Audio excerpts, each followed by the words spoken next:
Have you ever seen a hero who was sent to the guillotine by the emperor he himself had saved with his own hands? Yu Qian was just such a hero. This tough guy who saved Beijing with a fire after the Tumu Crisis was thrown into the imperial prison on the very day of Zhu Qizhen's restoration and was executed 3 days later outside the Chongwen Gate. The common people cried and saw him off along the street. Even the executioner couldn't bear to carry out the sentence. But Emperor Yingzong of Ming, Zhu Qizhen, clearly knew that Yu Qian had indeed rendered meritorious service. Why did he insist on putting him to death? This emperor who has been cursed as a foolish monarch for 600 years. Was he really just stupid? And Yu Qian, this loyal minister who was praised in the history of Ming as having a loyal heart as bright as the sun and moon. Why did he become a pawn that had to be sacrificed in the power game? To understand this tragedy, we have to start with the Tumu Crisis in the 14th year of the Zhangtong reign.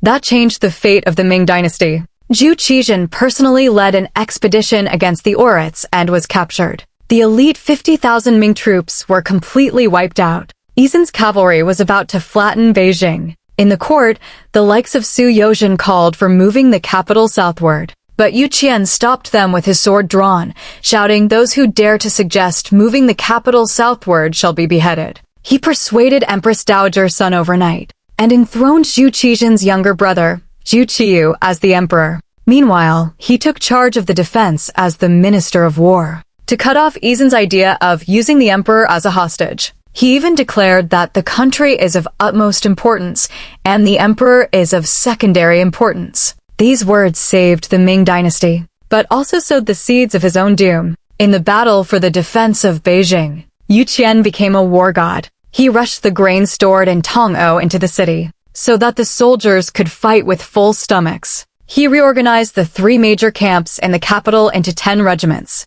and personally donned armor and sat at the Desheng Gate, facing Esen's cavalry. He set an ambush with the artillery of the Shenji Camp, and left the Oirats lying in heaps on the battlefield. When Esen brought Zhu Qizhen to the city gate to challenge, he ordered, "Fire the cannons regardless," hardly treating this former emperor as bait. After this battle, Esen cried and retreated to the grasslands. Yu Qian became the meritorious minister who rebuilt the Ming Dynasty. But in Zhu Qizhen's mind, this tough guy who dared to bombard him had long become a thorn in his side. After Zhu Qiyu ascended the throne, Yu Qian became the pillar of the court. He reformed the military system, doubling the combat effectiveness of the Beijing troops. He rectified the official administration, uprooting the eunuch faction left by Wang Zhen. He even dared to defy the emperor. Zhu Qiyu wanted to depose Zhu Qizhen's son, Zhu Qian, and enthrone his own son as the crown prince. No official in the court dared to speak up.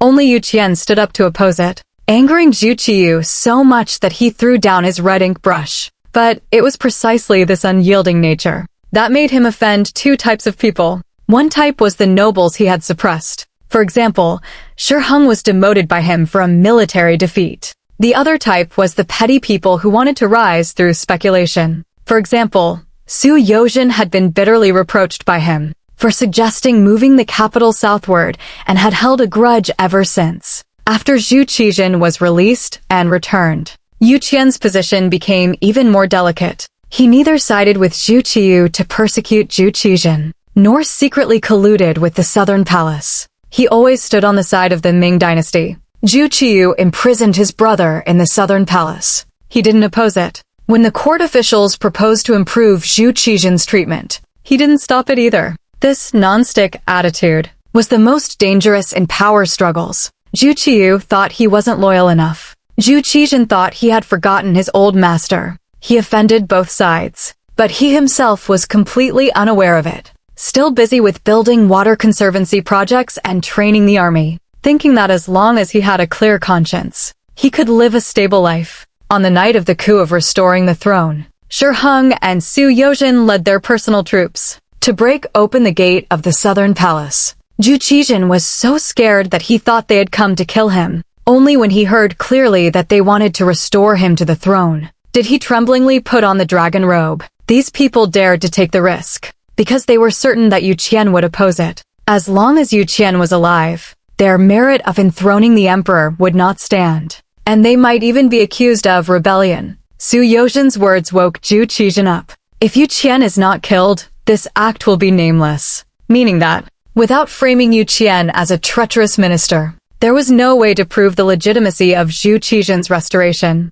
When Yu Qian was arrested, even the imperial guards thought it was absurd. His so-called evidence of guilt consisted of only 2 points. One was welcoming and enthroning a foreign prince, which was a pure frame-up since Zhu Qiyu was appointed by Empress Dowager Sun. The other was plotting to enthrone the crown prince of Xiong, but there was no evidence to support it. When he was taken to the execution ground at the Chongwen Gate, and saw the common people crying and stuffing wine and meat into his arms, he just sighed, "The country is of utmost importance," and accepted his punishment calmly. The Ming Lu records that, on that day, dark clouds gathered and the whole country felt wronged. Even the Oirats heard about it, and lamented that with the death of Lord Yu, the Ming Dynasty has no more tough guys. What has been debated the most by later generations is whether Yu Qian had any better choices. Some say he should have advised Zhu Qiyu to kill Zhu Qizhen earlier. Some say he should have resisted during the coup of restoring the throne.